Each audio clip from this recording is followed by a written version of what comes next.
Maaelujutud. Tere, hea kuulaja! Oled taas kord kuulamas maaeluvõrgustiku taskuhäälingut Maaelujutud. Et selles taskuhäälingu sarjas me siis toome erinevad põnevad teemad ja külalised teie ette ja räägime eelkõige erinevatel maaelu teemadel. Mina olen Karme, olen Maaelu Teadmuskeskuse maaeluvõrgustikust ja minul on täna külaliseks Kaja. Kaugelt teisest Eesti otsast oled tulnud jänedale meile Setumaalt, kui on õige öelda. Võrumaalt. Ei ole päris. Kohe kuuleme, mis õige on, aga igal juhul sealt Kagu-Eesti poolt. Tere, Kaja! Tere, Karme ja tere kuulajad! Ma olen tõepoolest Võrumaalt. Päris nagu ütleme siis Rõugest. Et kui me räägime Võru maakonnast, siis meil on 2 kultuuriruumi. Ja ongi Võrumaa ja Setomaa ja ma olen siis sealt Võrumaa poole pealt tegelikult. Nii, väga intrigeeriv algus. Ja juba sain targemaks ja see ka näitab, et kui ise oled nagu Põhja-Eesti poolt, eks ju, et väga tihti sinna Võrumaa kanti, Kagu-Eestisse, ka Lõuna-Eestisse ei satu, et selles mõttes ongi nagu üli tore, et sa said tulla sealt kaugelt, ma arvan, et 3 tundi sõitu vähemalt. Ja varakult hakkasid sõitma, aga seal kiirel kevadel, eks ju, et sa said meile tulla külla ja rääkima natuke endast, natuke kogukonna teemadest, kogukonna koostöö teemadest, mahepõllumajandusest, eks ju, keskkonnast ja vaatame, kus see jutt viib. Et teemasid on, minu arvates sa oled nagu väga põnev inimene, et erinevatel teemadel saame rääkida, et me põgusalt natuke üksteist teame, aga ega niimoodi silmast silma ei olegi väga vestelnud. Tõepoolest esimene kord ja näha Karmet päriselt. Päriselt ka olemas. Ja, et aga mõtlen, et enne kui me lähme nende teemade juurde, nende sisuteemade juurde, mida me siin koos on natuke mõtisklenud, millest rääkida, et äkki sa räägid niimoodi üldiselt endast. Sa rääkisid, kus sa tuled, eks ju, aga võib-olla natukene oma taustast, miks sa seal Kagu-Eestis oled, mis sa teed seal, kus sa sinna sattusid, võib-olla natuke haridusteest, et kuulaja mina ka saaks aru, et kes sa täpselt oled ja kus sa tuled. No seda sa öelda, et ma tulen Võrumaalt, et ma olen ikkagi päris Võru tüdruk. Võrus sündinud, Võrus koolis käinud ja siis läinud EPAsse, mida muud kui agronoomiat. Sest juba 5-aastane Kaja teadis, et kurke tuleb kasvatada ja tahtis endale kasvuhoonet. Ja siis saigi mindud EPAsse, jah. Aga seal rohkem tegelikult olid teised teemad, et aga omal ajal Rõuge Sofoos oli nagu siis see ütleme selline, kes mind nagu saatis siis sinna kooli või ma olin nagu stipendiaat. Ma sain sealt suunamise, jah. Ja see tähendas siis seda, et ma pidin Rõugesse tagasi tööle minema. Ja tõepoolest ma seal nagu ikkagi ka olin, aga siis tulid juba lapsed ja kõik see muu elu peale. Ja siis tuli muidugi üldse sai, ütleme see elu, mis oli Nõukogude ajal, sai otsa ju ja tuli päris uus elu. Ja siis ikkagi see põllumajandus mind kuidagi ei tahtnud maha jätta, et siis me hakkasime ise midagi kasvatama ja läksime päris tallu elama. Abikaasa koju ja seal sai siis aastal 2004 võetud mingi põld mahedaks ja sellest ajast alates kuni siis 10 aastat olin ma ise nagu mahepõllumajandustootja, maheköögiviljakasvataja. No nii. Ja see oli üks selline periood, selline intensiivne periood, kui ma otsisin nagu koostööd teistega, sest me olime väga väike talu. Et tõepoolest need algul oli seal mingi 0,3, siis oli umbes 1 hektar. No kõige lõpus, kui ma nagu pojale 2014 üle andsin, siis meil oli seal 5 hektari ringis köögivilja. Okei. Et suht vähe. Aga sa täna nagu aktiivne põllumajandustootja ei ole? Ei. Et andsidki nagu ma andsin selle üle. Põlvkonna vahetus oli. Aastal siis 2014, et sellest on juba 12 aastat tõepoolest tundub, nagu ei olekski midagi. Aga ma tegelikult mõtlen, et nähes natuke teades ja uurides, millega sa tegelenud olen, ma kohe tahtsin seda küsida, et kas sa oled endiselt põllumajandustootja, sest ma väga ei kujuta ette, kuidas sa jõuaksid põllumajandustootja olla. No, isegi 5 hektaris. ma ütleme niimoodi elan talus ja ka täna sortisin seal seemneid, mida peab külvama, eks ju. No, et keegi läks meil kasvuhoonesse ja hakkas seda juba tegema, aga ma ise proovin nagu niimoodi tegelda praegu rohkem siis nende selliste maheteemadega, millega ma tegelikult alates 2018. aastast olen siis päris nagu niimoodi süvitsi tegelenud, et jah, see oli nagu selline kutsumus, et ma pean seda tegema. Ja. Et sa natuke nimetasid ka, et teil oli üsna väike talu, aga te olite ikkagi aktiivsed köögiviljakasvatajad, põllumajandustootjad, eks ju, turustasite ka? Jaa, ikka. See oli täiesti eraldi lugu jälle. Okay. Et kuna 2006, kui ma sain siis nagu mahedana neid asju müüma hakata, siis tundus, et seal nagu naabritel on kõikidel asjad olemas, et nemad küll ei taha neid asju ja Võrus tol ajal tegelikult nagu ütleme sellist klienti tegelikult ei olnud. Okay. Ja juba nagu varasemast siis, kuna ma olen kunagi sellise MTÜ-ga alustanud nagu Etna Eestimaal, ja seal oli meil ühe projekti juures Sandersilm. Naisettevõtjate projekt oli tookord, jah. Ja Sandersilm tegelikult oli tol ajal tööl siis Elfis ehk Eesti Looduse fondis ja tema ütles, et jaa, tema küll teab selliseid inimesi, kes tahaksid Tartus saada mahetoitu ja siis oligi selline asi, et me kutsusime lihtsalt Elfi kaudu ja nemad juba siis, kes tulid, nemad siis oma nagu tuttavaid, et kutsusime, et tulge, et me toome teile kord nädalas mahetoitu. Kastisüsteem? Jaa, sisuliselt kastisüsteem, aga meil oli nagu algul vaba tellimine ja mingi aeg meil tekkisid ka sellised kastid, mis olid siis kindla suurusega ehk, et nagu mingiks perioodiks sai siis osta nagu väikest või suurt kasti. Lepinguliselt ka või? No ütleme niimoodi, et nad maksid nagu näiteks 1 kuu või 3 kuu raha ette ja siis ma täpselt niimoodi nagu meil see sortiment oli, seda siis järjest nagu panin neile, aga muidugi nad iga kord said ette kirja, mida nad saavad seekord siis. Ma tean nii palju, et seal teie kandis on hästi tugev selline mahetootjate koostöö. Vähemalt jääb mulle selline mulje siit Põhja-Eestist, eks ju, et natuke olen siin tausta uurinud ka, et ma saan aru, et alguses see oligi siis aasta kuskil, mis ta võis olla 2008 kuni 2018, et need väiksed tootjad, siis selle piirkonna tootjad hakkasid nagu järjest aktiivsemalt koostööd tegema. No 2008 me ühe grupi siis väikeste mahetootjatega asutasime Lõuna-Eesti toiduvõrgustiku ja läbi selle siis tegelikult, kui ma algul nagu müüsin seal niimoodi üksi või läbi oma ettevõtte teiste asju, siis hakkasime juba läbi selle ühistu nagu müüma. Ja sealt nagu kasvas järjest see asi. Aga ma küsingi, et kus see vajadus tuli? Kas sellepärast, et oli väga raske turustada? Ikka oma vajadus, et lihtsalt see, et kui sa oled nii väike, siis ütleme, et see raha, mida sa nagu võiksid sealt tagasi saada, kui see kulub kõik transpordi peale ära. Et siis lihtsalt see teema tundus nagu mõttetu, et kui ma võtsin nagu rohkem kaupa kaasa, see oli nagu mingi lisajama, eks ju, aga ma tegin seda sellepärast, et oleks neid asju rohkem, et inimestele meeldiks seda asja tellida ja teiselt poolt, et siis see kataks ka natuke neid kulusid, mis müügile läksid, et ma saaks vähemalt transpordirahana ka lisaks natuke tagasi. Ma lihtsalt oma ajaloost nagu mäletan või oma töökarjäärist siis, et ma olin ka mahedaga väga tihedalt seotud kuskil nii aasta 2000 kuni 2003, võib-olla isegi 2004 ja siis oli väga suur fookus oli ekspordil. Et kogu aeg sellest ekspordist nagu rääkida, me peame koonduma suuremad mahud ja nii edasi, et kas see eksport ka teil oli tookord jutuks või ei olnud see põhjus, et koostööd teha nagu üldse ei olnud teemaks väga?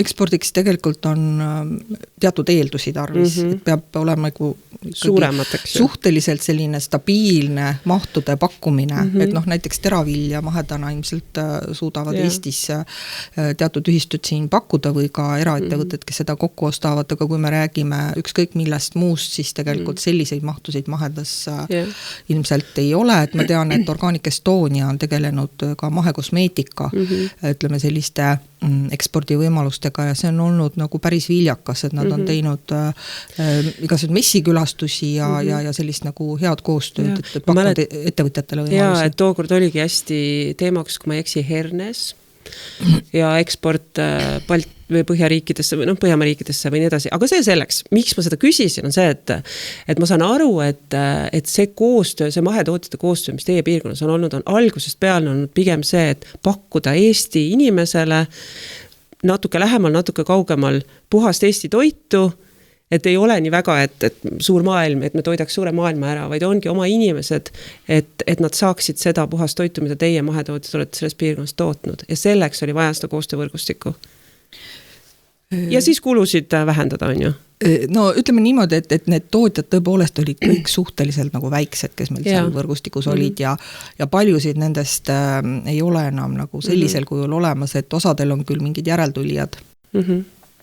Või siis ütleme selline nagu mingi teine müügivorm, aga noh, see, et nüüd pakkuda kohalikult, see oli ikkagi nagu ettevõtja enda vajadus ka, et üldse oleks nagu rohkem müügivõimalust, sest et ütleme mingile turule minekut või mingis poes müüki või laatadel käiku, et noh, kõik need on minu jaoks ka läbitud etapid, et millal sa jõuad, aga seal on lihtsalt see, et kus ja kuidas on nagu kõige normaalsem seda nagu enda jaoks teha. Kas ma võin täpsustada see Lõuna-Eesti toiduvõrgustik, kas see ongi see sama võrgustik, mille nimi on Mahe ja Muhe? Või on see midagi muud? Ei ole. Kuidas see Mahe ja Muhe alguses? See on tegelikult seotud Lõuna-Eesti toiduvõrgustikuga. Lõuna-Eesti toiduvõrgustik oli, ütleme siis jah, nende väikeste ettevõtjate selline huvi koos müüa. Et lihtsalt kuna tundus üks hetk, et see võiks olla meie jaoks nagu hea arenguvõimalus, siis mingi hetk tegelikult seal tulid nagu üle Eesti teised juba mahedad ka juurde ja me müüsime juba Tallinnas ja igal pool mujal Eestis läbi jaekettide. Et 2018 meil lihtsalt oli selline juhatuse koosolek seal, ma sel ajal tegelikult ei olnud juhatuses, vaid olin nagu müügijuhina seal tööl. Et sest algul ütleme see esimene 5 aastat, ma mäletan, et minu meelest seal üldse nagu ei makstud palka. Et oligi ainult selline sa mõtled selles toiduvõrgustikus, just, et see oli nagu selline tasuta panustamine, et kuidas keegi taludest siis seda suutis teha. Aga siis sel ajal juba olid kõik palgalised autojuhid ja müügijuht ja kõik olid olemas ja seal tekkis lihtsalt see mõte, et kuna ütleme, see suvine müük oli suhteliselt nagu normaalne, aga talvel jaeketis oli väga raske nagu mahedat müüa kõige selle muu odava toidu kõrval. Ja siis tundus, et võib-olla oleks avaliku sektori, ütleme, selline toidlustus, mis oleks näiteks koolid ja lasteaiad, lapsed, kellele me tahaks ju kõige paremat pakkuda. Et miks ei võiks nemad olla näiteks ka üks mahetoidu saaja. Absoluutselt. Ja sealt tegelikult ma teadsin juba Taani kogemusest lihtsalt varasemalt suheldes siin mahepõllumajanduse sihtasutusest Airi või siis mahekeskusest Eleniga ja Meritiga. Et nemad siis tegelikult teadsid väga hästi sellest Taani kogemusest ja mul oli väga hea võimalus tänu siis juhatuse nagu toetusele käia koos Suusu Ismailova oli ka kaasas meil ja Elen ka. Me käisime siis Taanis, just Kopenhaagenis vaatamas, kuidas nemad on selle avaliku toidlustuse mahedaks saanud. Ja, neil on väga palju mahedat. Ja, seal oli 95% mahe. Et see lihtsalt tekitas nagu selle tunde, et kui kuskil on võimalik, miks siis meil ei võiks see olla võimalik. Ja sealt edasi tegelikult see mõte, et otsida nagu koostööd lihtsalt arenes edasi, et 2018 juba ma tegelikult lapsevanematega või ütleme siis Brit Vahter oli üks hoolekogu ja MTÜ Rõuge kool tookord üks aktiivne liige, kes on praegu vallavanem Rõuges. Siis temaga koostöös meil tekkis nagu see mõte, et ikkagi Rõuge kooli proovida seda mahedat ka hakata. Kas Rõuge kool on ta riigikool, ega ta erakool ei ole? See on tavaline põhikool. Palju seal on õpilasi? No praegu ta on kuskil alla 200, aga nad on suhteliselt nagu selline stabiilne või jätkusuutlik kool kogu aeg olnud. Super. Ja siis no sealt edasi tegelikult ütleme nii, et see on juba ajalugu, et sealt tuli Tunki Mano 2018 lõpus, lihtsalt ma kogemata leidsin meeskonna Setomaalt kes tahtis ka mahedaks teha, nemad muidugi Margus Timo eelistas, et teeks kogu Eesti mahedaks, teeks kohe visiooni, kuidas kogu Eesti saab mahedaks. Kuule, räägi korra sellest Tunki Manost veel, et see ei ole, see on loometalgud. Loometalgud, mida Võrumaa arenduskeskus on alates 2018 korraldanud siis igal aastal, mõnel aastal ka 2 korda. Kirjelda seda protsessi natuke. Sisuliselt seal otsitakse siis ideid, kes siis pakub, mis idee välja, mida ta tahaks teha. See võib olla eraisik, see võib olla MTÜ, see võib olla kes iganes mingi muu algatus. Ja mina muidugi läksin oma maheda koolitoidu ideega. ja siis helistas mulle üks nendest Vunkimano eestvedajatest, Taavi Karu, kes ütles, et kuule Kaja, et teil on ju täpselt samasugune mõte selle Setomaaga, et miks sa pead eraldi rühma tegema, tee nendega koos, et siis on sul kohe meeskond olemas. Absoluutselt. ja no nii ta siis läks, et tõepoolest nad olid väga nagu võimekad, et ma mäletan, mul oli veel tollal müügitöö ja ma olin nagu väga mures, et ma pidin mingisuguse kirju saatma ja kellelegi helistama ja läksin seal poole päeva pealt ära, aga nemad panid selle idee ideaalselt kokku.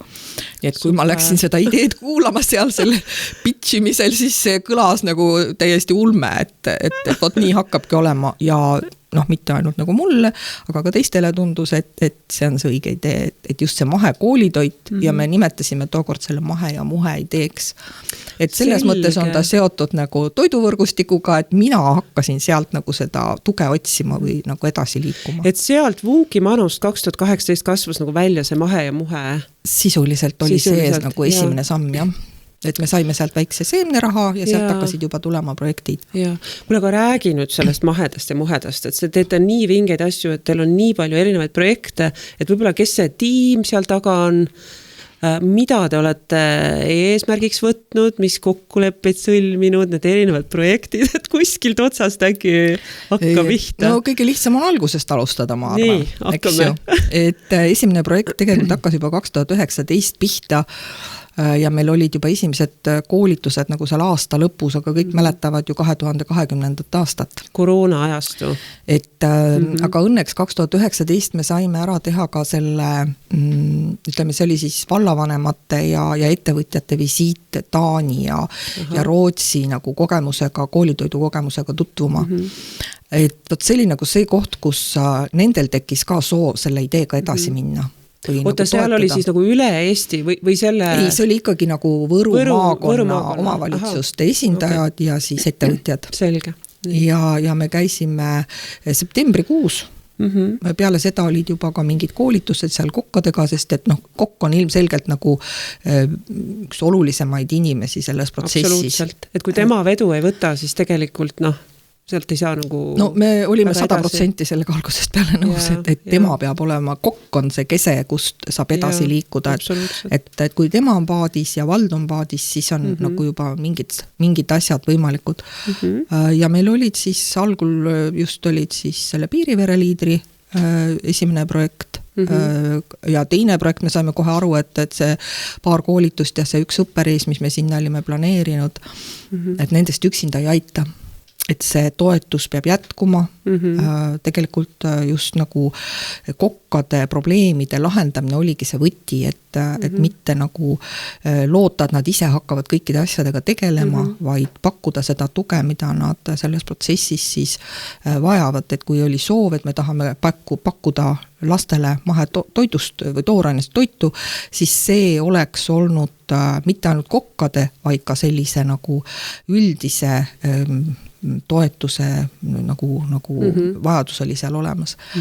Et ja kokkuvõttes tegelikult esimene projekt, teine projekt oli Setomaa, nagu ütleme siis sellise fookusega, aga siis sai juba tehtud Võrumaa partnerluskogust ja 5 kooli, kes olid nagu Setomaa poole pealt, said siis lisa 5 kooliga Võrumaa poole pealt. Nii et 10 kooliga siis jätkasime. Nii et 2020 tegelikult tegime koolitusi, näiteks perepäevasid tegime veebis. Ja täpselt nii oli. Ja nagu me kõik. Täpselt nii oli perepäev veebis. Siis kui šokk läks üle, et siis olid... Ja.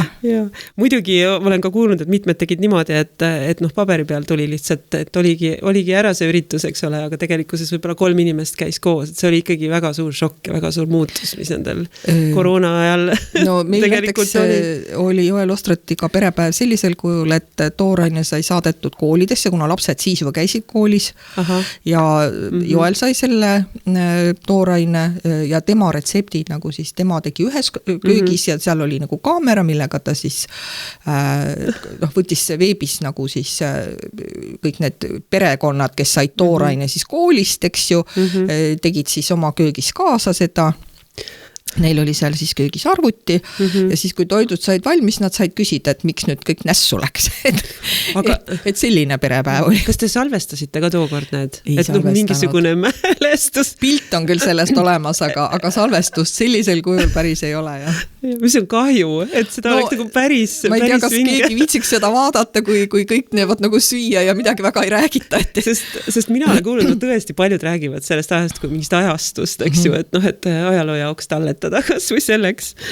Aga ma saan aru, et teil oli jah nagu erinevate tegevusrühmadega kokku vist siis 5 liiderprojekti või? Jaa, seal ütleme, need 3 esimest nagu olid siis selleks, et tegelikult rohkem kokkadega tegelda, aga siis järgmised projektid nii siis Setomaa poole pealt kui Võrumaa poole pealt olid juba nagu suunatud rohkem üldiselt mahetootmisele ja mahetootjatele, sest et ilmselgelt nagu ütleme see, mis koolides toimus, et seda teadvustada ja ka üldiselt nagu sellist mahekampaaniaid teha ja selleks oli ka siis nagu lisaraha vaja. Need olid siis need järgmised projektid. Aga kui sealt nagu edasi liikuda, et ma saan aru, et ühel hetkel te võtsite omale konkreetse eesmärgi? See oli tegelikult 2020, me tegelikult 2019 juba siis, kui me reisil käisime, saime aru, et kui me tahame, et see kuhugi jõuab, siis peaks olema nagu selline ühine arusaamine või ka selline kokkulepe selles, et ja meil on tegelikult algusest peale olnud selline nagu mahetöörühm või selline ütleme inimeste hulk, kes on nagu siis oma sellist panust või arvamusi või mõtteid sellesse protsessi panustanud ja see mahetöörühm arvas selgelt, et meil on ikkagi vaja nagu poliitikute või ütleme siis vallavanemate, valdade tuge sellele sellisel kujul, et nad on ise nagu teadlikult võtnud selle eesmärgiks. Et me võime nagu meelde tuletada seda, millises seisus olid koolide köögid isegi, kui me seda alustasime, et kõik need just see toitlustusele või üldse selle toitlustuse kvaliteedile nagu selle tähelepanu pööramine oli nagu selline märgiline. Aga siis, kui 2020 me septembris, see oli siis täpselt aasta hiljem peale seda, kui me Taanis käisime, kui me selle kokkuleppe sõlmisime vallavanemad, siis tegelikult me kogu Võru maakonna vallavanemad ja Võrumaa arenduskeskusest Tiit Toots ja Setomaa liidust Margus Timo kirjutasid alla, et on väga konkreetne eesmärk, 20% kogu toorainest, mida kasvatatakse siis munitsipaalharidusasutustes, on mahetooraine. Aastaks? 2024. See oli 4-aastane eesmärk tegelikult, jah. Et nagu 2020 kuni 2024. Ja see oli 20% mitte sellest toorainest, millest toitu valmistatakse, vaid sellest, mida toodetakse või? Ei, ikkagi me räägime konkreetselt mahetoidlustuse ökomärgi esimesest tasemest, et kui me teame, et mahetoidlustuses on meil 3 taset ökomärgil ja me võime seal nende tasemete puhul rääkida kas kilodest või rahalisest väärtusest hulgast, mis jõuab mahetooraine köökidesse. Okei, ikka niipidi. Arvete alusel peetakse siis mahemärgi puhul arvestust ja see 20% oligi siis see kogus, mis oleks nagu olnud 24. aastaks vajalik. Eesmärk oli see. Nii. Ja siis te hakkasite liikuma. Mis te tegite, et see eesmärk saavutada? Et oli teil mingi tegevuskava, oli teil mingisugune töögrupp, et kuidas see saavutada 4 aastaga, see eesmärk? No kindlasti ma arvan, et see mahetöörühm või ütleme, et see ei olnud nagu ainult üks inimene, kes tegeleb mingi projektiga. Et see oli kindlasti üks selline nagu selle protsessi tugevus ja ilmselt ka see, et kõik olid nagu huvitatud, et sellel protsessil oleks positiivne tulem. Et need mahetöörühmad, mis meil olid seal erineva sagedusega, sõltuvalt sellest, kas oli vaja rohkem rääkida või vähem rääkida vaja, et siis kogu see protsess nagu sõltus rohkem sellest, mis olukord parasjagu oli, mida oli vaja toetada, et ütleme see tagasiside põllult, ehk mina käisin siis järjest üritustel, koolides, tegin neid asju, mida kokad küsisid, millest nad aru ei saanud, millest nad toetust tahtsid ja kogu see info siis me proovisime sellest leida alati selle parima osa või sellega edasi minna, mis on võimalik. Et mitte nagu jääda kuskile mingi nuki taha pidama. ja noh, muidugi koolid tulid väga erinevalt kaasa, sest see valmisolek oligi väga erinev, et kui seal esimene aasta võib-olla ei olnud ühtegi, kes oleks nagu kohe selle taseme ära teinud, eks ju, et 2020 lõpus, siis hakkasid esimesed tulema. Et 2020 lõpus oli meil, ma arvan, 8 järsku, kes olid nagu selle teavituse ära teinud ja sealt edasi tegelikult läks väga erineva tempoga, et noh, täpselt nii nagu siis, kui meil tulid need järgmised 10 veel juurde sinna, kes olid siis nagu järgmises voorus, ütleme nagu eraldi koolituste ja rõhuga. Et meil järgmised 10 kooli? Jah, et noh, haridusasutused üldiselt, nagu mitte ainult koolid, aga ka lasteaed. Ja, et lihtsalt see protsess oligi nagu, ütleme siis tehtud sellisteks söödavateks väikesteks juppideks, et me ei üritanud kogu maailma korraga sülle võtta. Väga mõistlik. Et noh, ma arvan, et see nagu võib-olla lõpuks siis jõudis nii kaugele, et ka need viimased koolid, kus olid mingisugused probleemid, mingisugused mis iganes tõrked, et need siis ka ikkagi lahenesid ja lõppude lõpuks meil tegelikult 2024 lõpus oli ka juba riigigümnaasium koos Eversiga olid juba mahetooraine hanke teinud või mahetoidu hanke. Mis on Evers? Evers on siis Väimelas asu selline kutseõppekeskus. Okei. Ja et selle, nemad saavad nagu toidu siis Võru gümnaasiumi köögist, aga kui gümnaasium tegi siis mahetoorainega hanke, siis õnnestus ka neil saada sinna oma kooli see mahetooraine. Ja erakool muidugi ka. Ma ikka korra küsiks selle 20% kohta, et kui palju te panite rõhku sellele, et see mahetooraine oleks eestimaine? Tegelikult peaaegu kõik sellest oligi eestimaine. Päriselt? Ja.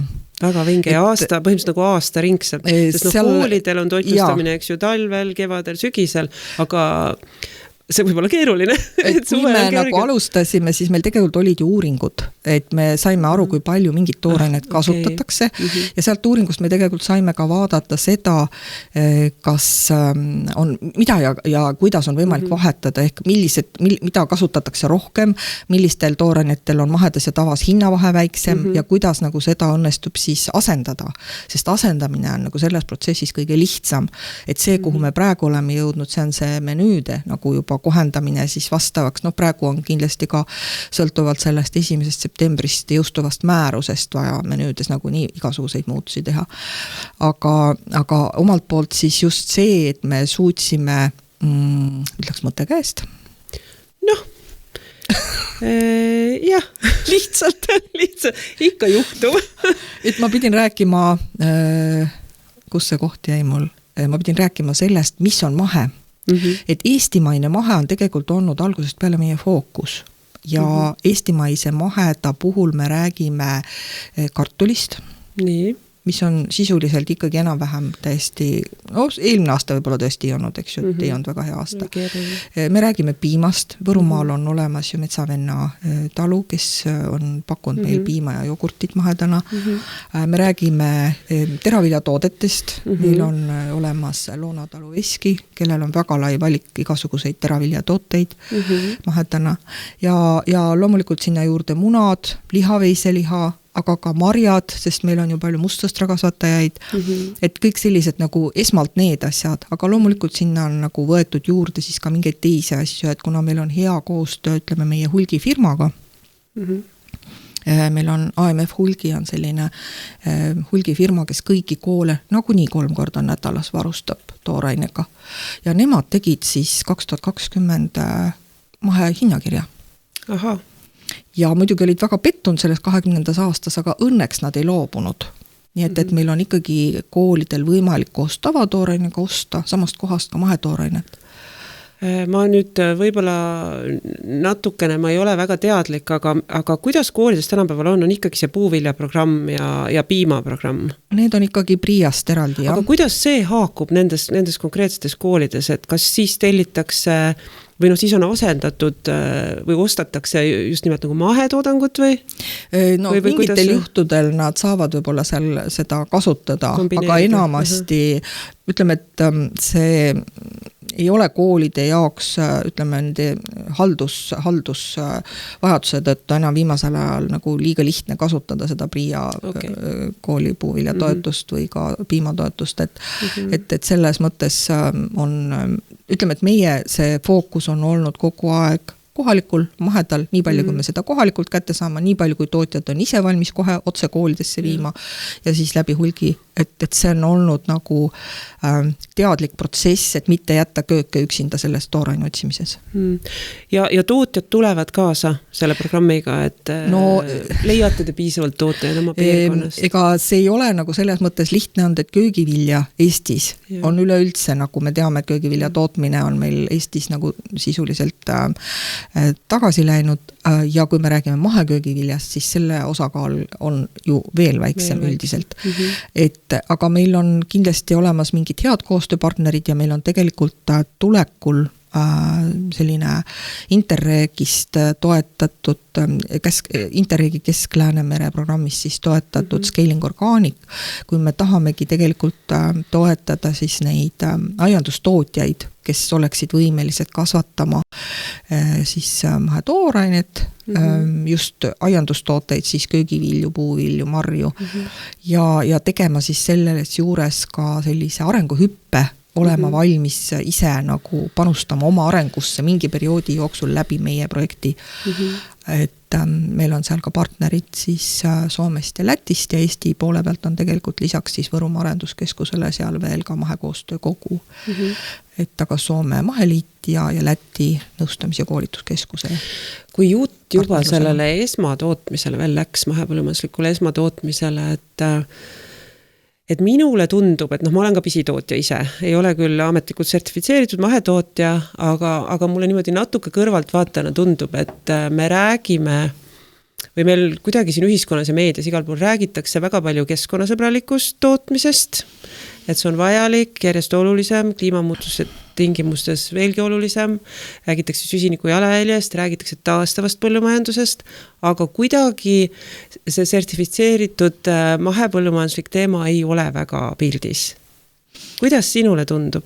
Ma olen võib-olla sinuga nõus. Ma saan aru, et taastav põllumajandus, mis tegelikult kasutab teatud ulatuses mahepõllumajanduse võtteid, on nagu selles mõttes põllumeeste jaoks kättesaadavam, et seal on teatud asjad, nagu, mida mahedas ei ole lubatud, on seal võimalik teha. Ja siis tundub, et kui on vaja ikkagi päästa, siis võetakse õige preparaat ja päästetakse, eks ju, seda asja. Et aga kui me räägime nüüd mahedast, siis see tegelikult on nagu selline väärtuspõhine suhtumine. See ongi suhtumine sellesse, et meil lastel oleks ka puhas põhjavesi, et me ise sööksime puhtamalt, et meil lastel oleks puhtam toit, et meil ütleme, see jätkusuutlikkus ka oleks, et me ei sõltuks väga palju just ainult sisseostetavatest asjadest, et me suudaksime neid asju ise kasvatada. Toidujulgeolek, varustuskindlus. Ma arvan, et see on kindel märksõna selle protsessi juures, et mahe on sellega päris otseselt seotud. Et kõik, ütleme, sellised suhtumised nagu mahe ei ole suuteline kasvatama, et kui me räägime siin praegu väetise hinnast ja sellest, et põllumehed loobuvad kevadisest külvist, kui on liiga kuiv ja kui väetise hinnad on liiga kõrged, kui kütuse hinnad on liiga kõrged. Et kas see on jätkusuutlik põllumajandus? Et mis siis on jätkusuutlik, et kus see valikute koht on. Ja toidujulgeoleku puhul muidugi kindlasti see, et kui on hästi nagu sellised suured põllumajandusettevõtted ja need on hästi fokusseeritud nagu kas piima või teravilja tootmisele, aga meil tegelikult Eestis ei ole ju ei piimast ega teraviljast puudus, meil on väga palju teistest tavalistest teistest toiduainetest puudus, mida ütleme sellises mahus võib-olla tõesti toota ei ole vaja või ei ole võimalik, et siis tundub, et meil on üks tähtis asi jäänud 2 silma vahele Eesti põllumajanduspoliitikas. Aga oled sa selles mõttes minuga nõus, et et meil kõik põllumajandustootjad ei taha olla mahepõllumajanduslikud tootjad, aga vähemalt meil on pildis teema keskkonnasõbralik põllumajandus. Et kuidagi vähemalt rohkem räägitakse sellest, et me kuskil liigume võib-olla õiges suunas. Ja see taastav põllumajandus ka, seal ei ole sertifitseerimissüsteemi, seal on väga palju lubatud võib-olla, mida nii sina või mina ei pea õigeks. Aga ikkagi ka see areneb, et või on seal konkurentsi tunda või mis on su mõtted sellel teemal veel? No kui me räägime nagu keskkonnahoidlikust põllumajandusest, siis ma saan aru, et see on selgete reeglitega asi suurtootja jaoks, kui ta võtab kohustuse, et tal kompenseeritakse see. Ja, sa mõtled KSM toetust? No näiteks jah, eks ju, kui me räägime nüüd sellistest põllumajandustoetustest, mida Eesti riigis on võimalik taodelda põllumajandustootja poolt. Et aga kui me räägime mahedast, siis tundub, et see, mida mahetoetusena pakutakse, ei ole nende jaoks piisav. Et nagu omal ajal ka tootjana tundsin seda, et kui me räägime maheköögiviljast ja tulupuudujääk on nii suur, nagu ta siis oli, ma praegust ei ole küll viimaseid andmeid mulle, et ma ei suuda seda nagu öelda, mis need numbrid täpselt on. Aga ma olen nagu nõus sellega, et ka see, et praegu on mahepõllumajanduse köögivilja toetus palju suurem, kui ta selle ajal oli, kui mina kasvatasin, siis ma ei ole kindel, et see ka praegu seda tulupuudujääki tegelikult katab. Et kindlasti on, ütleme, tavalisel põllumajandusettevõttel väga tavaline Excel, mille koha pealt vaadatakse täpselt, mida teha, kuna teha, milline on kasum ja kuidas nagu tegelikult on siis nende jaoks seda vaja teha. Et seal ei ole tähtis see, et põhjavette jäävad, ma ei tea, mis ajani mingisugused pestitsiidijäägid või mulda mingisugused asjad, mis tapavad elusa mullas, et see ei ole selle asja juures enam argument, sest selle eest ei maksa keegi. Jah, keerulised teemad. No võiks võtta midagi lihtsamat. Ja lähme hüppame tagasi sinna 2020 aastal võetud eesmärgini. Ja aastaks 2020 kuni 2024 20% mahetooraine. Ja see sai õnnelikult täis meil. Just, et kuhu te jõudsite ja mis siis edasi sai? Sellega läks meil tõepoolest selles mõttes nagu hästi, et nii vallad kui koolid siis toetasid seda meie mõtet ja tegelikult meil juba detsembri alguses siis olid nagu kõikides haridusasutustes need Võrumaa ja maakonna, mitte nagu Võrumaal ja Setomaal, mõlemas. Nüüd mõlemas. Setomaa koolid tegelikult olid isegi ennem kui Võrumaa paljud koolid, et kuna nemad olid kohe algusest protsessi sees ja see eesmärk tegelikult sai meil õnnelikult täis, meil oli suurepärane tänuõhtu kokkadele, nagu meil on olnud ju iga aasta, nüüd alates 2020 oli meil esimene, see oli ka niimoodi, et täpselt pärast seda detsembri alguses, novembri lõpus meil see toimus 2020, et detsembri alguses läks jälle kõik kinni, ei tohtinud mitte midagi teha ja me hoidsime ka hinge kinni, aga õnneks on meil kõik need tänuõhtud läinud hästi.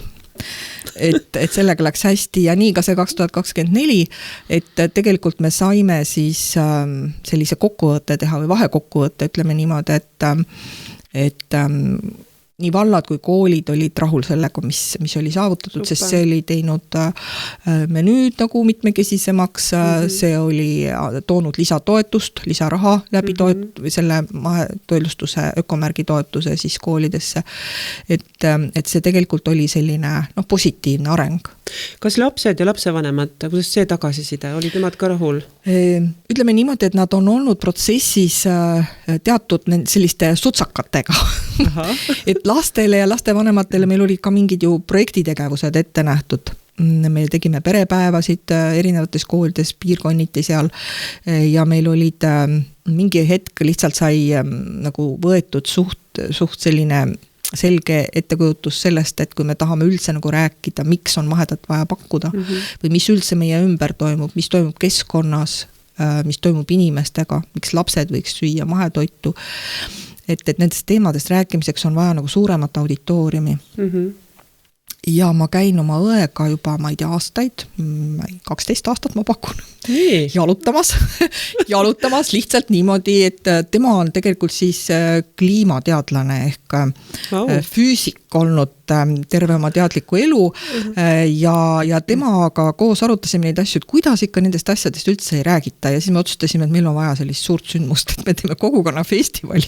No nii. ja see tegelikult reaalsuseks sai siis 2023, kui ütleme, seal oli 2 nagu sellist protsessi, mis mõjutasid seda, et üks oli see Maailmaülikool, mida Tartu Eetikakeskusest Triinu Laan juhtis ja kes tuli siis kohe nõusse, ütles, et me teeme kogukonna festivali, räägime nendest asjadest. Aga teiselt poolt tuli siis Tartu 24 nagu suure sellise ürituse toetusega, et me saime selle Rõuges siis ööbikuorus esimest korda sügisel 2023 teha ja see, ma arvan, et oli nagu kõigile selline hea kogemus ja meeldis ja Rõuge teeb tegelikult alates sellest iga aasta kogukonnafestivali. Nii. Ja tuleb ka sel aastal 12. september Rõuges. Aga muidugi lisaks on peale seda ka toimunud kogukonnafestivalid Urvastes, mis oli siis 2024 meil kevadel. Et on nagu igal aastal siis nagu erinevas piirkonnas Võrumaal? Noh, ütleme niimoodi, et see, mis nüüd 2023 oli, see oli suurest luust nagu sellise Tartu 24 toetusega, ja. Aga nüüd, kui me jõuame selle Urvaste ja siis sel aastal on plaanis teha meil 15-16 mai Obinitsas, samamoodi kogukonnafestival, et siis need on nüüd juba olnud sellisest peektoetusest nagu Lõuna-Eesti aiasaaduste väärinduskeskus arendamine. Vot sellest ma kindlasti tahaksin rääkida. Räägime sellest natuke pikemalt ja siis hüppame kogukonnafestivali teema juurde tagasi. Et see peek-projekt, seda kutsud, et ta on ta 2 aasta projekt vist või? Peek tegelikult on siis atraktiivne piirkondlik ettevõtlus ja elukeskkond, ehk et seda rahastatakse siis sellisest suurepärasest meetmest ja praegu ta on perioodil 2024 jaanuarist kuni siis lõpeb meil 2026 ehk selle aasta augustiga see projekt. Ja või tähendab, selle eesmärk on siis tegelikult just selle Lõuna-Eesti sellise piirkondliku aiasaaduste väärinduskeskuse ehitus, selle arendus, aga seal kõrval on siis pehmed tegevused või sellised koolitus, mis iganes õppereisid, kogu selline tegevus, mis on ettevõtjatele või siis teiselt poolt mina nagu mahe ja poole pealt tegelen just siis haridusasutuste võrgustikuga. Et siis seal on ka täpselt samamoodi need koolitused, ümarlauad, infopäevad, õppereisid. Et kõik see on nagu olnud, ütleme siis jätkuks nendele liiderprojektidele, et Võrumaa arenduskeskuse selline panus läbi siis selle projekti. Ja see on Obinitsas füüsiliselt ise? Kui me räägime aiasaaduste väärinduskeskusest, siis seda, see on praegu füüsiliselt juba niimoodi, karp on täiesti Obinitsas olemas. On ta siis seadmete ootel ja ilmselt sügiseks on seal ka siis seadmed sees ja ilmselt ka mingisugune selline tootmine juba. Ja, aga kui selle väärinduskeskuse eesmärgiks on, ma siin loen paberi pealt maha, et õieti ütlen, kohaliku ja mahetooraine esmatöötlemine, et kas see on siis, kas ma saan õieti aru, et see on koht, kus näiteks erinevatelt tootjatelt kokku ostetud, toodud tooraine tuleb, teda ladustatakse, puhastatakse, pakendatakse? Jaa, kooritakse, tükeldatakse, riitakse, aurutatakse, hapendatakse kui vaja. Et kõik see, mida ütleme siis saaks haridusasutuste või ka siis avaliku toitlustuse köökidele pakkuda juba sellisel esmatöödeldud kujul, jah.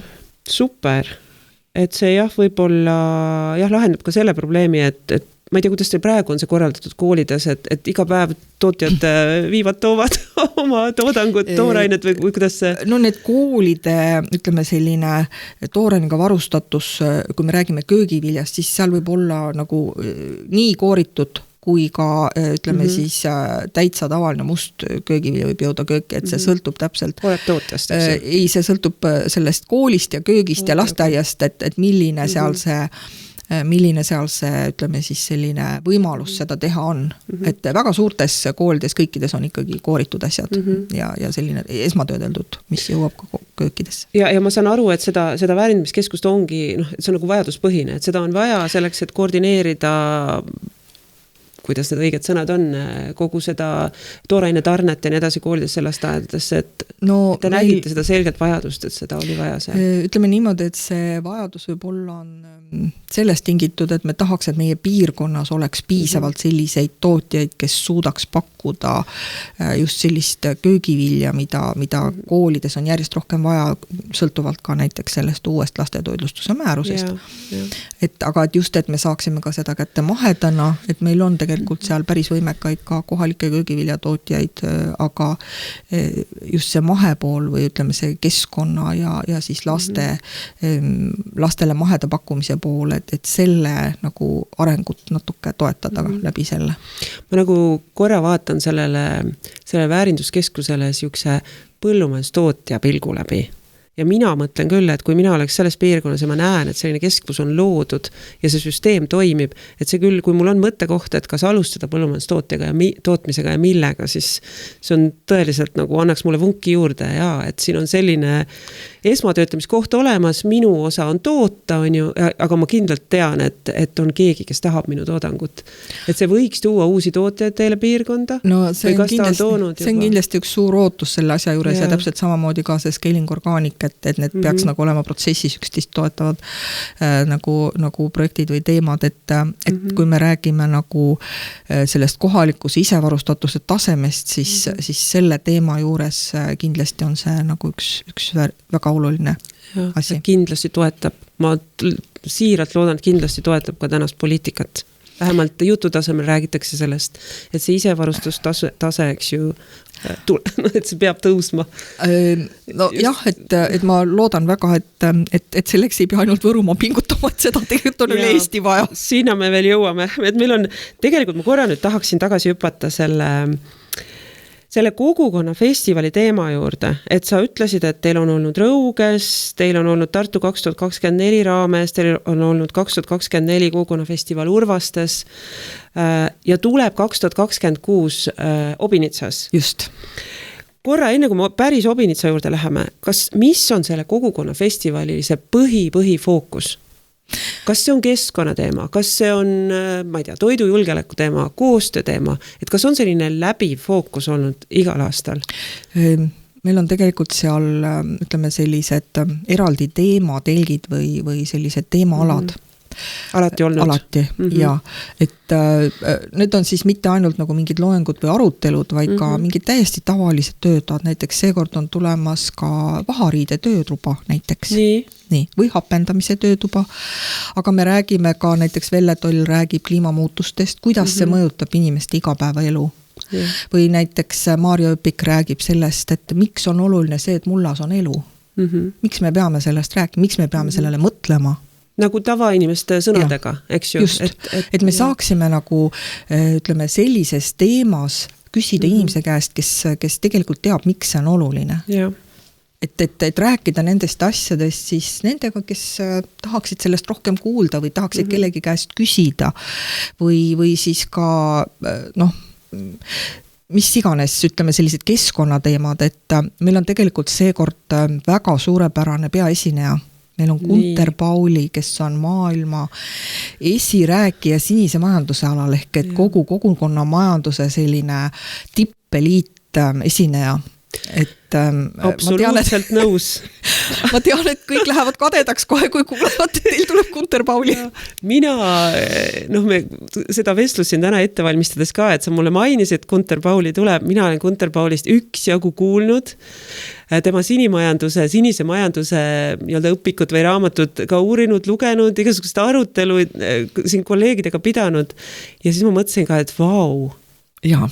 Et ta on tõeliselt nagu, ma ütleks maailma tegija, Euroopa tegija niigi tegelikult vist Belgia päritolu on ta tegelikult. Ja, aga et selline suurkuju siia tuleb, et võib-olla lihtsalt paari lausega öelda, et miks ta oluline on. Et mina, mul on oma arvamus, aga mis on see tema põhimõte, et kuidas tema majandust näeb? Majanduse arengut näeb. Jaa, et see, mis nagu mind, ütleme, selle tema nagu mõtteviisi juures kõige rohkem paelub, on see, et ta peab oluliseks ettevõtlust, mis kogukonda kaasates, kogukonda kasu tuues, ilma jääkideta.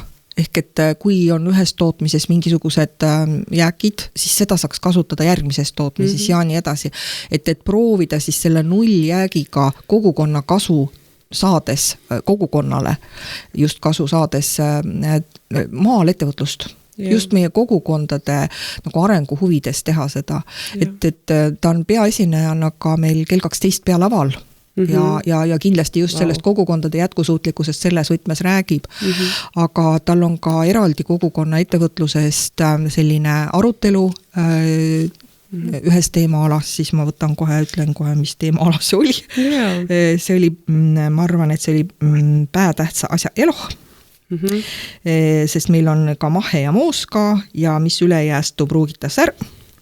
Aga just see päätähtsa asja eloh, et selles teemas tema räägib, siis see on tegelikult asub meil külakeskuse saalis see teemaala ja seal tema siis räägib nendest näidetest, mis maailmas on olemas just sellise kogukonna ettevõtluse alal, aga ta räägib tegelikult ka päeva alguses, siis juhatab sisse kogukonnapõhise hariduse teema, sest et ma usun, et Eestis teda tuntakse rohkem läbi Lilleoru just sellise lastele sellise teadliku kogukonnapõhise ja ka ütleme siis keskkonnateadliku sellise jutukeste sellise õpetuse kaudu teatakse teda ju. Et see on nagu see teema, mida ta on päris pikalt juba Eestis nagu tutvustanud. Aga mina ka, et see, mille osas ma nagu teda kõige enam temast lugu pean, ongi see, et ta vaatab, et majanduse areng, see on väga oluline, aga lihtsalt selle majanduse arengu kõrval peab inimesel ka olema hea olla. Sellel kogukonnal olema hea olla ja keskkonda ei tohiks nagu ohvriks tuua, eks ju.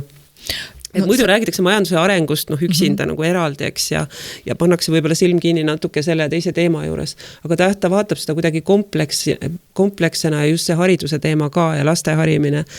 Kui me mõtleme majanduse arengule, siis kellele seda tarvis on? Seda ongi just inimestele vaja. Ja inimeste, just selles mõttes inimestele, et inimesed saaksid koos selle arenguga ka ise nagu paremini elada või paremini hakkama. Mitte, et keegi teeb seda kellegi arvelt, et vanasti olid igasugused orjandused ja nii edasi, et kasutati inimesi ära, et vahepeal lihtsalt tekivad paralleelid mingite ürgaegadega, kui mõelda, kuidas võib nagu tahta teiste arvelt mingeid asju teha, et see nagu, ma usun, et Gunter Pauli on just täpselt see inimene, kes oskab öelda või rääkida sellest, miks ja kuidas saab teha just inimesi arvestades. Et ta on siis 16.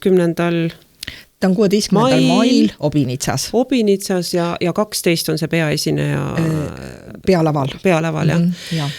Ma arvan, et sellest Obinitsa kogukonnafestivalist me võiks veel pikalt rääkida ja ka nendest teemadest on ju vaata, sest seal on veel lastepäev tegelikult, kus ka Gunter Pauli räägib lugusid lastele ja seal on lastele töötoad. Setomaa kool saab terve päeva erinevates töötubades osaleda just Obinitsal samal alal, kus pärast on siis kogukonnapäev. Kuule, aga kui nüüd me rohkem kogukonnafestivalist väga ei ole aega rääkida, sest meil hakkab nagu, natuke kiireks läheb, et meil on väga põnevad teemad olnud, aga kui nüüd kogukonnafestivalile keegi tahab tulla, kas on oodatud kõik üle Eesti inimesed? Kas peab kuskil kirja panema, kus saab piletit osta? Tegelikult on üritus olemas Fientas ja täiesti on võimalik töötubadesse praegu juba panna kirja ennast, kes nagu leiavad sealt huvitava teema, palun väga. Kuna need, ütleme siis 4 alal toimuvad need tegevused paralleelselt, siis ilmselt kõikides korraga osaleda pole võimalik. See on väga kahju. Aga saab kindlasti teha oma parima valiku ja tulla täpselt sinna, mis võiks olla nagu kõige südamlähedasemad asjad. Ja tulla mitmekesi. Ja siis jagate pere ära, kes kuhu läheb ja pärast jagate siis. See on ka võimalus, et võtta võib-olla terve oma külakaasa ja tulla koos, eks ju, mingi väiksema bussi või suurema bussiga ja ühiselt seal pärast mõtteid jagada või jätkata teemat, et see on täiesti oodatud. Jah, see ongi super, et see tegelikult sellel taskuhäälingul oligi oluline. Me tahtsime seda infot jagada sellepärast, et tõesti see ei ole sellise väikse seltskonna üritus, et oodatakse tõesti ka külalisi ja võib-olla teistest piirkondadest inimesi või kohalikke omavalitsusi, kes võib-olla midagi sarnast tahavad ka oma piirkonnas teha. Näiteks inspireerimiseks. Aga ka mõnusaks olemiseks, ma kujutan ette. Ma usun, et igaüks leiab midagi. Ma korra hüppaks veel tagasi natuke üldisemale teemale ja see on mahe ja muhe tegemistest üldiselt. Et sina oled olnud selle asja sees, ma saan aru, 20+ aastat. Et kui sa nüüd mõtled, et mis selle aja mõju on olnud sellele piirkonnale sinule, võib-olla ka tervele Eestile? Et oskad sa paar sellist mõtet tuua, et mis mägesid te tegelikult liigutanud olete? No mina läksin ikkagi mahedaks oma laste pärast. Nii. Et kui ma 2004 aasta otsustasin, et ma tahan ikkagi, ma olin ju agronoom, kes kasutas täpselt samamoodi. Ja EPAS mahedast ei räägitud. Ei, sel ajal ei teadnud keegi midagi mahedast. Et aga oli ikkagi professor, kes mulla teaduse koha pealt, professor Rentam ütles, et mullas peab elu olema ja mulda peab hoidma ja et kõik need sellised põhimõtted agronoomias olid tegelikult ka sel ajal olemas.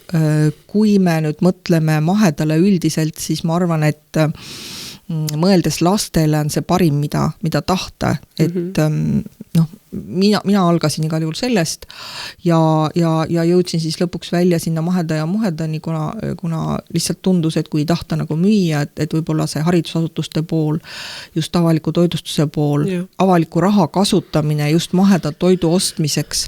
Ja samas toetada kohalike tootjaid. Just, et minu enda jaoks on ta olnud selline põnev teekond kindlasti, aga see on olnud nagu väärtuspõhine, et kui vahepeal räägitakse, et mahetootjad lihtsalt võtavad suuremat toetust ja teevad täpselt samu asju, mida tavatootjad, siis seal on üks selline põhimõtteline väärtuspõhine suhtumine, mis on erinev.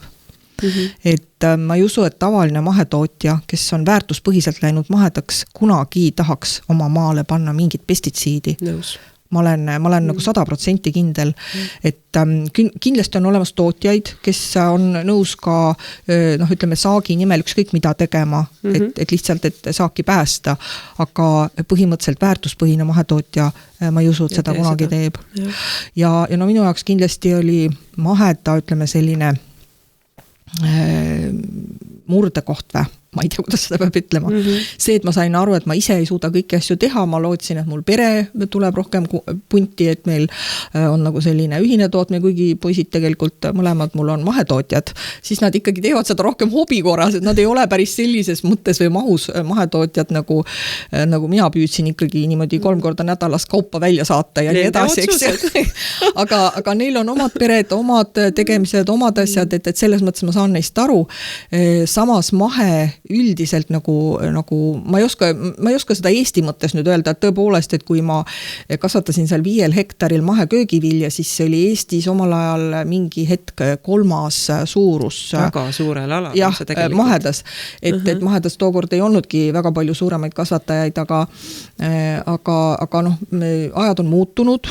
Ja ütleme selline enese seisukohalt ma arvan, et kindlasti oli märgiline see, kui meil selle 24. aastal siis ühise koostöö tulemusel saadud sellise mahekoolide võrgustiku tunnustus tuli Euroopast, ehk et me Võru maakonnana siis oleme Euroopa Liidu mahepiirkond 2025, et see oli väga selline emotsionaalne reis Brüsselisse, kui siis seal Tiit Toots muidugi võttis Võrumaa arenduskeskuse nimel siis selle suurepärase sellise, kuidas seda siis öelda, seal on nagu selline hästi lihtne märk on sellele.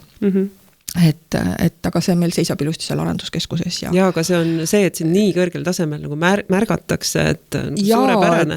Et meil oli ka natuke kartuse tunne, kui meil soovitati seda teha, et Merit Mikk mahepõllumajanduse keskusest soovitas, et teil on siuke tulemus, et seda peaks ikkagi nagu, et seda piirkonniti või teadlikku sellist arendamist liiga palju ei ole või sellist suhtumist asjadesse, et võtta nagu ette järjest mingi eesmärgi suunas liikuda, et selles mõttes on ta erinev ja ilmselt see paistis siis ka ikkagi Euroopas välja, et meil see selline tunnustus tuli.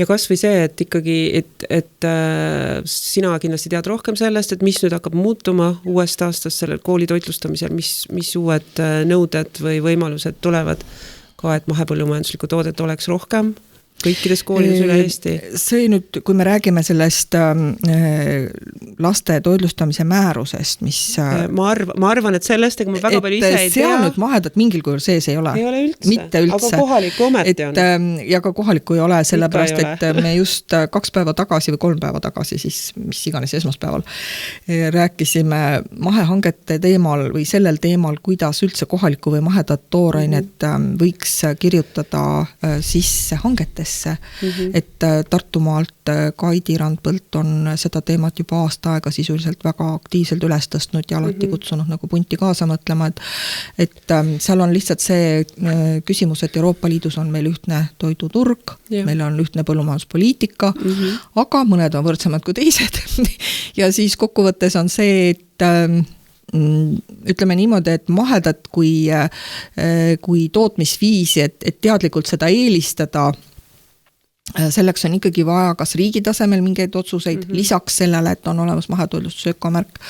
Ma tean, et on olnud mahepõllumajanduse tegevuskavades sees teatud eesmärkidega ja kui on eesmärgid, siis tegelikult peab keegi ju sellesse panustama, seal peaksid olema vahendid, millega neid tegevusi teha või millega näiteks ka mahetoidust üldse rohkem rääkida, sest et kui me räägime sellisest avalikust arusaamisest, siis tõepoolest see on väga levinud arusaamine, et need on lihtsalt tavatootjad, kes kasutavad samu asju, aga pritsivad öösel. Et no tere tulemast, et ma arvan, et see on natuke nagu selline nende väärtuspõhiste inimeste alandamine isegi. Absoluutselt.